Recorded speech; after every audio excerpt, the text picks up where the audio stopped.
Hai semuanya, gimana kabar kalian? Semoga selalu dalam keadaan baik. Jadi welcome back di segmen analisa pagi. Di video kali ini kita akan mengulas untuk update news dan juga pergerakan dari market Bitcoin. Teman-teman, hari ini tanggal 22 Februari, kita udah dapat beberapa data kemarin soal PMI manufacture untuk Inggris yang kita lihat di sini mengalami tren penguatan, which is artinya ekspansi perputaran bisnis terutama di bidang manufacture dan juga jasa di Inggris khususnya ini sudah mulai mengalami perbaikan. Which is ini sebenarnya berdampak sangat baik untuk nilai pound sterling.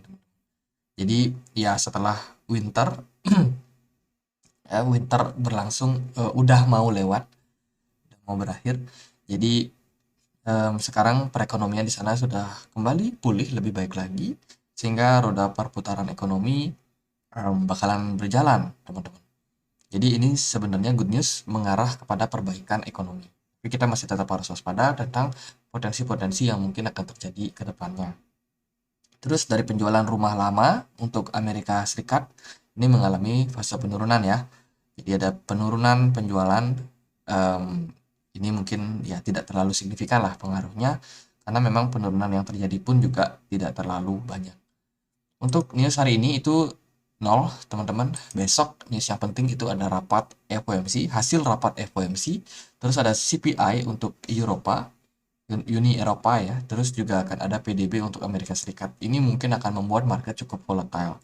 Sementara itu dari beberapa news hari ini udah mulai terjadi aksi sell off, eh, penjualan ya, penjualan bahkan kalau kita cek indeks S&P 500 hari ini udah drop lumayan signifikan 2%, dia udah turun dari EMA 200 menjelang FOMC besok. Mungkin ini market udah mulai takut-takut nih kalau The Fed akhirnya hawkish setelah melihat data PPI terutama yang menunjukkan bahwa inflasi sebenarnya masih tinggi ya.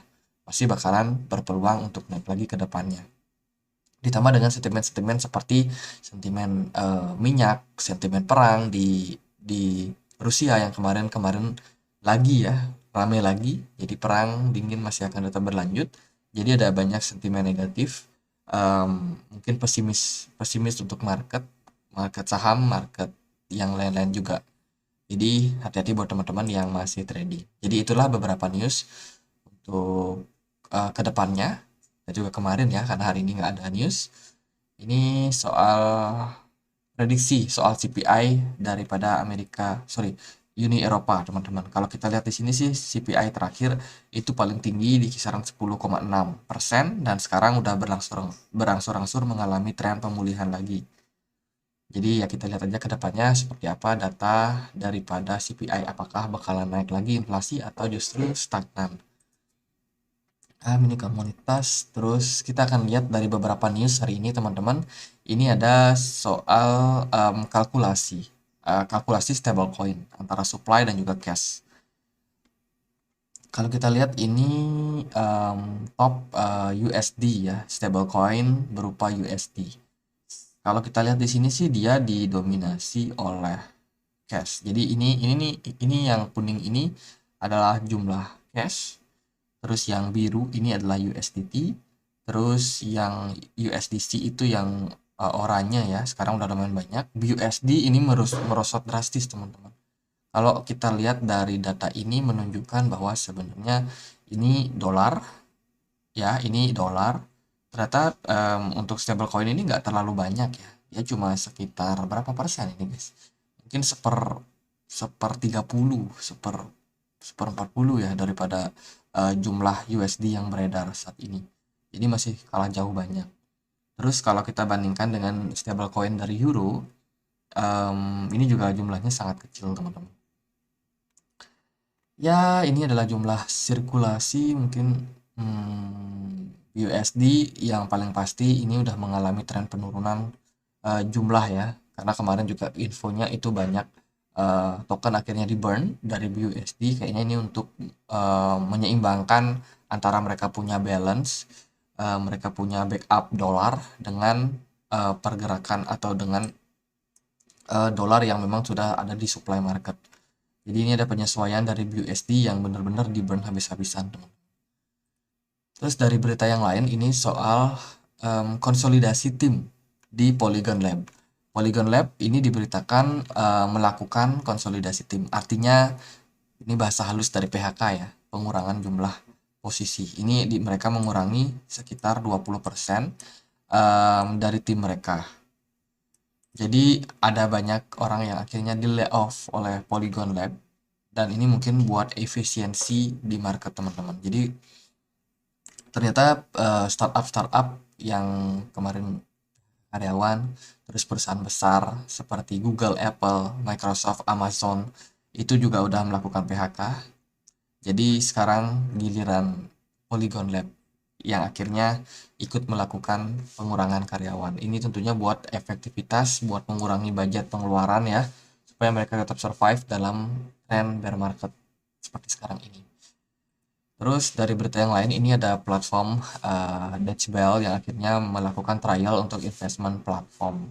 Project Dama is novel asset management access system for transacting tokenized securities. Jadi sekarang bank sentral daripada Dutch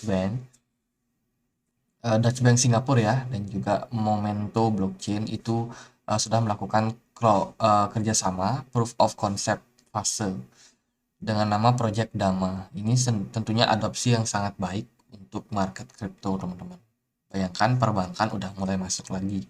Jadi ini bakalan seru ke depannya seperti apa. Di samping memang regulasi di berbagai negara belum banyak dibuat ya. Bahkan Amerika aja udah hawkish soal regulasi. Dari SEC sendiri sekarang udah gencar melakukan regulasi. Tapi ada beberapa bank yang masih melakukan adopsi. Tentunya ini bukan pertimbangan sebentar. Tentunya mereka pasti melakukan pertimbangan-pertimbangan yang sudah dilakukan sebelumnya cukup lama. Sebelum mereka akhirnya oke, kita akan invest di proyek-proyek kripto. Ini good news lah buat ekosistem kripto ke depan. Dari berita yang terbaru, Microsoft itu akhirnya menjalin partnership dengan Anchor Protocol. Ini tentunya good news buat Anchor ya. Mungkin ada teman-teman yang pegang tokennya.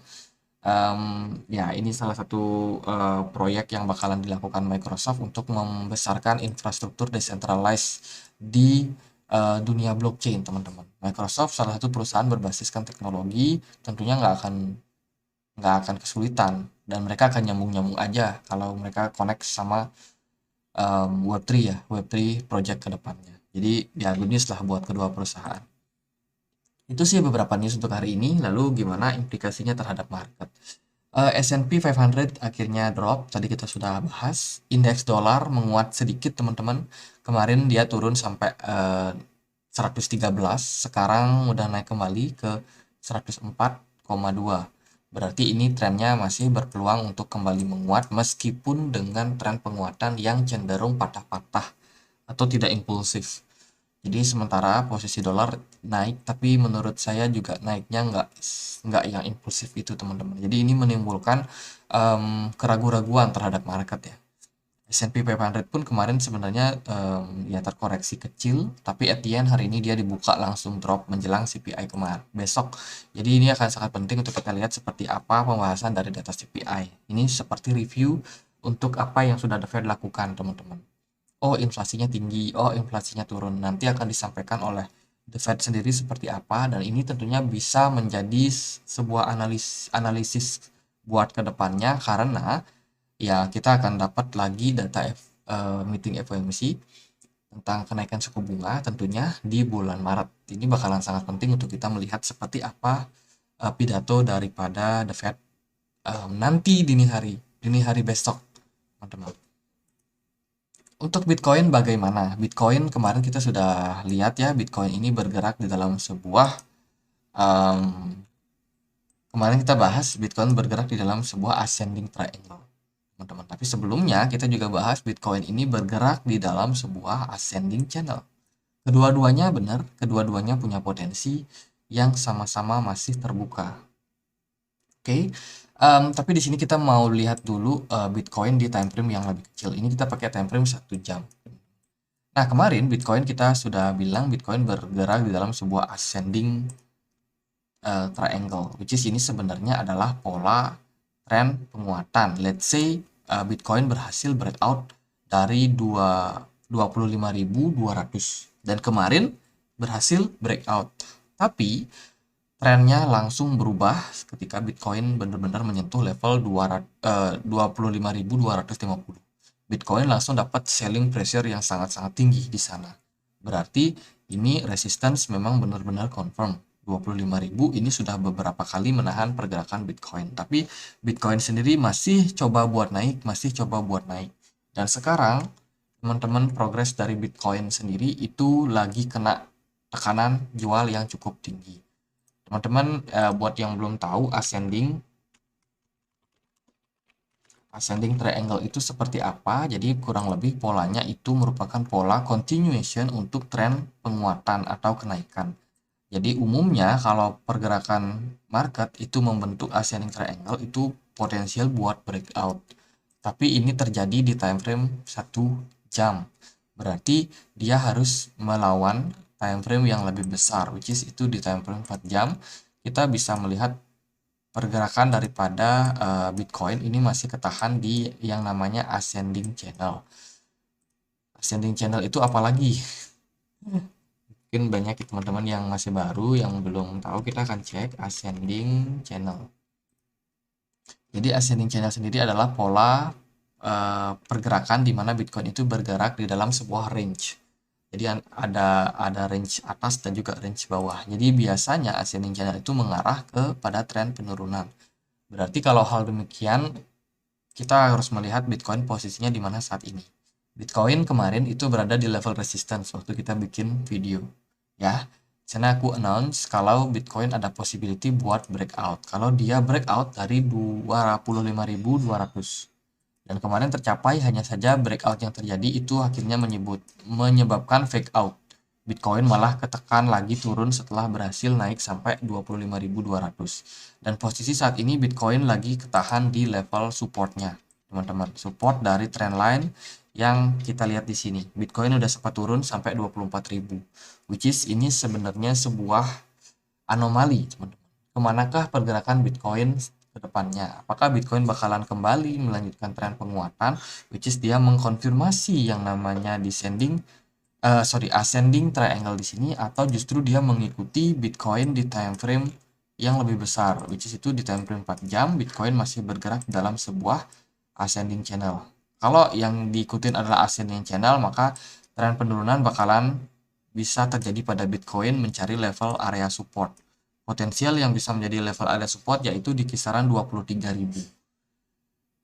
Itu juga bakalan bertepatan dengan pergerakan dari EMA 200-nya. Jadi kita akan lihat Bitcoin bisa aja tertekan kembali turun sampai kisaran 22.700, spike nanti ke 23 ribuan. Baru kemudian Bitcoin kalau dia mau naik lagi, tren masih kuat, masih bisa berpotensi buat naik sampai 26 ribuan. Tapi kalau enggak, ya Bitcoin bisa kembali terdepresiasi lagi. Depresiasi harganya lagi, turun.